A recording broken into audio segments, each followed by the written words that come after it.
Well, let's take a look at our water gardens and see how they're doing. We have some contrasts here to point out that may be helpful to you when you're just getting your water garden tuned up for the spring.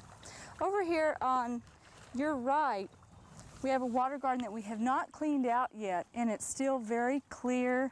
The fish are looking healthy and swimming around, and we've moved in a few plants that we've overwintered in our greenhouse, and the water looks clear and in balance, and that's a sign of a good pond. But if you have one that has not been cleaned out since maybe 2 years ago, you may have quite a bit of debris built up on the bottom. And if you want to clean this out, you need to prepare a tank or aquarium for the fish, fill it with pond water, and then net the fish up and keep them in there with an aerator going while you drain the pond down and clean out the debris. Now let's swing around and look at this one.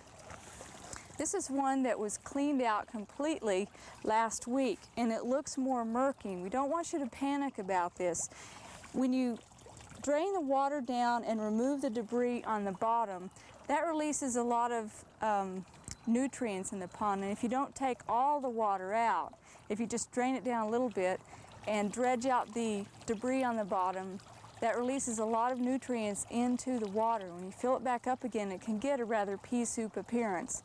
But once the plants become active and start using up those nutrients, and the small frogs and tadpoles start feeding on the algae and using the nutrients, then it will get back in balance and it's nothing to really worry about. But ponds do go through these transitional cycles in the spring.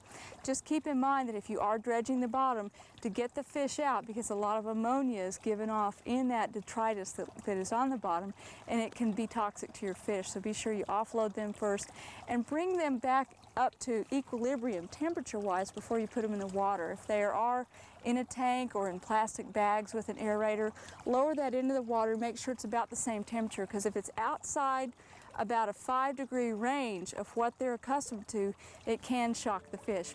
One last tip: when you're refilling the pond, be sure you put in some drops of dechlorinator so that the fish will also not be harmed by chlorine that may be in your city water.